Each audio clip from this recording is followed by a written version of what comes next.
Hi everyone, welcome to FQ21. This is Rose Press Fausto, FQ Mom, and today with us is a good friend of mine, Jill Corpuz. Jill, say hi. Hello everyone. So you know what we're going to talk about now is how to raise voracious readers. Okay. Because Jill here is the mother of three very successful students, namely Aldo, Pio, and Nina. And they are all super voracious readers, am I right? Well, in one way or another, yes, they are. And we know naman, di ba, all the successful people that we read about, it always says they read X number of books every month, di ba? Parang ganon no? Yes, to keep up with learning. I think it's the love of learning. Yes. That the books actually symbolize on. So my kids, well, they see it in us also. Actually, Sige, yan nga ikwento mo nga, no? How did you start? Were you and my other friend, the husband, Mar, were you really voracious readers yourself? more often than not me, because they see me with Okay. them. I mean, Okay. I'm with them 24/7 usually when they were younger. So usually I have a book in hand, or they see me read, and they come when they were younger. I'd read to them when they go to sleep, or when it's a quiet time. It's usually like that. So they tend to reach for books more often than not. Okay, so just for our audience and on a reference, what are their ages now? Aldo is already... Well, Aldo's my eldest. He's 19 and he's in UP. What's he First taking? year. He's Okay. taking up molecular biology and biotechnology. It's a mouthful. Okay, and then... And then my Pio. second is in grade 11. May senior high. inaanak Yes. in In confirmation. Ateneo, Yes. And then he's 16. My youngest, Nina, just turned 14 yesterday. Yes. So but she's in grade 8 in Philippine Science High School. Okay, so I remember this story when we were attending the Retailer Summit years ago. Many ganito years kami, ago. no? Siyempre, yung mga moms, Jill and I share something in common in that we tutored our own children, di ba? Yes. We didn't hire yung professional tutor talaga. So, Idol. so ganito yun, during the break yata, syempre we would check on our children. Tapos I heard her say, hello. Tapos, really? So may nagsumbong na anak. Parang ang sumbong, may ginagawa yung kuya yata while eating dinner. Okay. And guess what? Di ba usually, sasabihin, Ma, kuya's watching TV, di ba? That's at hindi. Sa kanila, baliktad. Narinig ko si Jill. Kuya, isn't it a house rule not to read a book while having dinner? Oh my God! So nagulat ako noon. Sabi ko, oh my God, Jill, yan ang problema mo. Sobrang magbasa yung anak mo. Kasi naman, kumakain tapos nagbabasa. Hello. So, Shouldn't ganun it be? talaga. Yes, you have to be conversing, di ba? Well, it was dinner time. Dinner first and then you can read. But not during dinner. So, how was it? Tell us, paano sila naging ganito? Ka-in love with books. When they were young, paano to? Binabasahan mo ba sila? How old were they? Months old? Oh, even when they were babies. My goodness, okay. I'd reached for Babies. books already.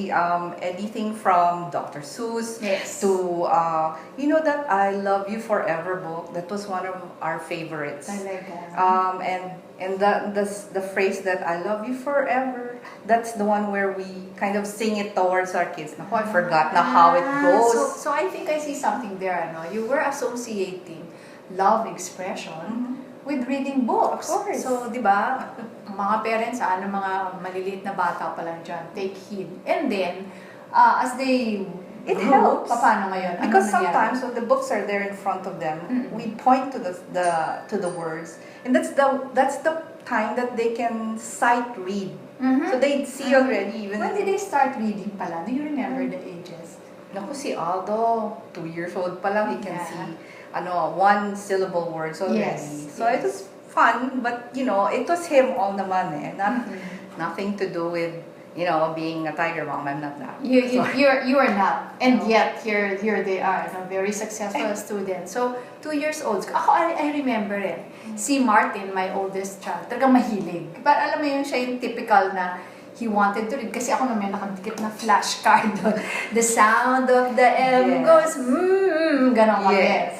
But then Enrique, my second, parang hindi siya masyadong receptive dati. So, I really had to What's engage with seconds? But wait for the end of the story. So I would have to allow him to run around the house first before he would read a letter. Oh. So nasa letter C pa lang po kami. Pause na si Enrique. Si Anton naman, his case was that he wanted to keep up with the brothers and he wanted to play yung mga games na. So, teach me how to read na, ganyan. It's a step to everything kasi. So yung ending na sinabi ko, now that they're all adults, si Enrique pinakamahilig magbasa. So Jill, tell us naman, ano yung mga favorite books ng mga anak mo?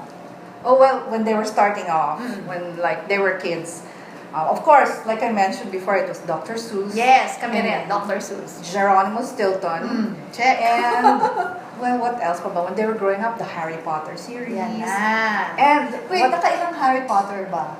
7 books. Oh my gosh.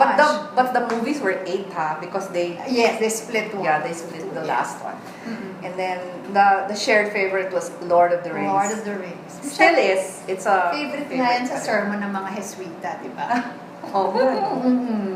So anyway, ikaw naman, you personally now, in your age, Yes. ano ang mga favorite books mo? Oh, classics pa rin. Tolkien is always my favorite. So, Lord of the Rings, The Hobbit, those are favorites. So you read together with them? Yes, but now no more. they go up there, they have their own nooks. So they ito pa have their pala. own places to read, you know. Ito pala tip. Kasi pag digital na yung pagbili nyo ng libro. Kasi kami, so we're 5 in the family. I would buy a book and all 5 of us can read it together. Kasi nga, di ba, you can download naman the Kindle in 6 I should try that. So you just have to get one account, di ba? Pwede mo namang and then it's shared already. And you can read sabay-sabay. Sige. Tapos syempre ako, bias ako sa mga behavioral economics books. All the books of Dan Ariely, Richard Thaler. Cool. Yan, binabasa ko. Pero ngayon nakakatuwa. Meron akong binabasa na ang title niya is Everything is Figure-outable. Figure-outable. Nakakaaliw. That's a new word. I'm still with classics. So there's Lord of the Rings. Pride and Prejudice by Austen. It's really, And then To Kill a Mockingbird. Oh my gosh, super classic na yun. Yeah. But now I'm going to the non-fiction now. Like I Am Malala. Do you know that girl? Oh, you the one who shot. Yes, and survived so admirable, that girl. And then Educated. This Tara Westover, I recommend it to you. It's something also very now. Yeah. That's happening now. And of course, don't forget the FQ books. Yes, definitely. Okay, so ano pang mga tips mo na pwede ibigay para yung mga parents dyan are able to raise their children to be voracious readers themselves? Well, environment, like make sure there are a lot of books. In our house right now, we have a library. Yes. And it's so gulo right now with all the books that are strewn everywhere. But also, the fact that you're reading, that they see you read. You and your husband. Modeling again. You have to see, they have to see it to make sure that they catch what's with this book? Why is it so interesting with mom and dad? Yes. So they can pick it up. That's how it is. Do they read newspapers? Well, usually the newspapers that they read are online. Online na yun. Okay. Talking about online, no? How do your kids now, in their ages, 19 to 14? Yes. How do they read? Do they still read on print or naka-digital device mostly na? Digital na. And we don't have newspapers kasi in the house. I stopped na rin. I-stop na rin kasi online na rin. Yes, it's getting to be too sensationalized na. So it's digital, even Yes. for books. You buy them digital books. No. Usually so print pa rin. I really insist on books talaga. And so far, my kids are fine with that. Yes. They really want to pick it up and hold it. It's like, it's so nice to go back and forth when you see them going back to the same books that they've read Yes. a couple of years ago, a year ago. Yeah. So you know that they love the books. So so that's what you said, you start them really young, even before they could actually read. Yeah. Even when they were in our tummy, we would read. Yes, okay. And then you associate an expression of love to reading. Yes, very much. Saan mo, environment, library. Yay, library! Yes. Kahit na isang nook lang sa bahay nyo kung kaya nyo gawin. Pero ngayon, it's gonna change na rin, ano? Kasi digital na nga. I know. Ano? It's hard, ah. It's actually, It's hard, ah. well, it's progress. Yeah. If you can call it that. Yeah, so maybe you can find other ways na rin. So we would like to also ask you our signature questions here. Ano? Yes. Jill, can you share with us your childhood money memory? Okay. Well, I remember one time that I usually have baon going to school. Okay. So always there's snacks and lunch. But there was one time I remembered grade 2. Oh my gosh. How much was Coke then? I really wanted to drink Coke, but I only had like 10 centavos. Okay. And how much was Coke then? It's like 5. So if I give 10, I was a bit kuripot. If I give my 5 centavos, I'll only have 5 centavos left in 1 week. So, but I made sure I went all the way until Friday before I got. Ayun. Nag-delay gratification. Just so I could buy savor it. Oo nga. So yung pag-sip niya, pag ganun. Okay. And how about any FQ report tip you can share with our viewers? Oh yeah, going shopping. Well, window shop first. Because I got this from my Kripot husband. Okay. Hi, Mar. Hi, honey. Hi, Mar, who is actually the president of listed company X. Okay. Okay. Yeah, X.